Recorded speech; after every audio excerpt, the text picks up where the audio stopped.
Hello my friends, welcome to another video. Today I want to show you a very simple natural tan makeup tutorial that could be perfect for an everyday look. The key to achieve a nice looking makeup will always be hydrated skin. So I'll start with a hydrating milk toner from Rhode. Then I will be using this Victoria Beckham primer that is perfect for those with textured skin like mine. This is one of my favorite primers because I love the way it hydrates the skin without leaving it oily, and at the same time it blends perfectly with makeup, making it look very natural. Now that the skin is all prep, I'll use this buildable skin tint from Glossier. I'll put a few drops on the top of my hand, and with a brush I'll put it in the areas of my face to even up the skin tone, just a tiny bit because I'll come back to this after. I really like this one because it's lightweight, buildable and non-greasy. Then I'll get a bronzer stick. I'm using this from Smashbox, and I'll put it on the areas where the sun hits, such as foreheads, nose and cheeks, and also a tiny bit on the lips. Then I'll get my brush and blend it. First tapping and then following my face structure. The key to have a natural looking skin is to blend well the product. For the nose, I like to use my fingers first because I can have more control, and once I spread it all well, I blur it with a brush. Then I come back to the skin tint because it will help me correct and blend it well with the bronzer. This technique is called underpainting. I made a short video talking about it because a lot of you always ask me if contour goes before or after foundation. For concealer, I'll use one a few shades lighter than my skin tone because I'll use it to lift and enhance this area. I really like this one from the brand Kimchi. Then before we blend the concealer, get your blush. It can be cream or liquid. I'm using this from Sacho, which is another brand I discovered this year, and I'm really impressed. As you can see, I use blush not just on my cheeks but also on my forehead because I think it makes it all look put together. I start blending the blush first, and then using a wet beauty blender I blend the concealer. Just don't forget to always tap.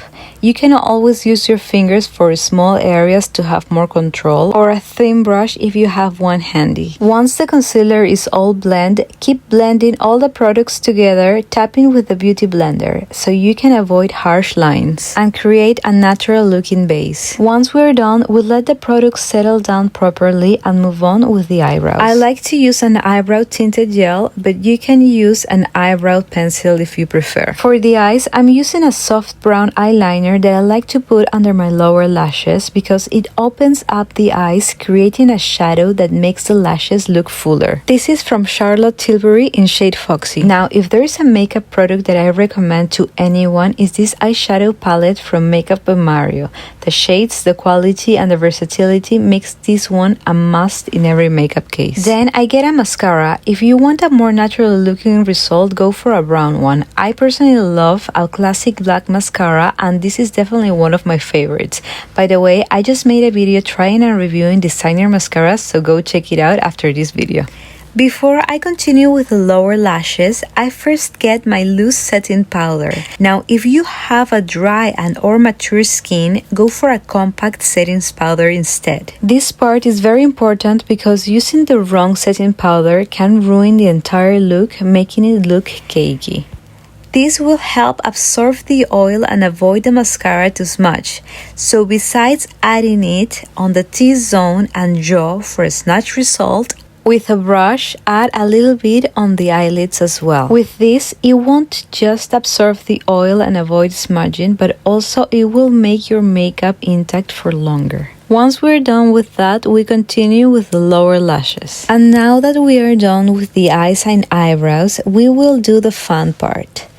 I get my super versatile eyeshadow palette from Makeup by Mario, and with a pointy cotton swab, I start creating freckles all over, especially on the nose. Then I sort of blur it, tapping on top with my fingers. The key for a natural looking freckle is to use different shades of brown, going from light to dark, enhancing the natural ones or creating ones very subtle.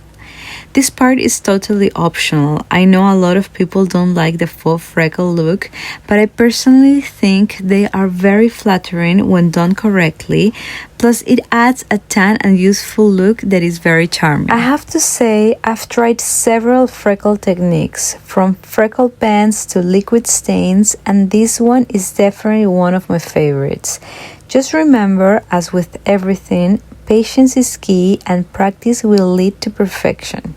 You can add a little bit on the forehead and just basically play around with it. Keep the ones you like, and you can always erase them easily if you don't like the position of any of them. Now, to give them an even more natural look, get a blush with a rosy or peachy tone. I'm actually going to mix these two colors that will enhance the cheek and nose area and will contrast perfectly with the freckles. Start by tapping gently on the areas where you've added the freckles, such as cheeks, nose, and even forehead. This is one of my favorite blush palettes. It's from the brand Hourglass, and what I like about it is that it comes with natural colors. The colors are buildable, and it's very versatile as you can use it as a blush, eyeshadow, highlighter, and bronzer, so definitely a win-win. Just to add a more youthful look, get a highlighter. You can use a liquid highlighter if you prefer, and add it on the tip of the nose and cheekbones. Moving on, for the lips, I'll use a lip liner on a natural shade. This will help us contour the lips, which is basically overlining the lips but with a natural shade of lip liner.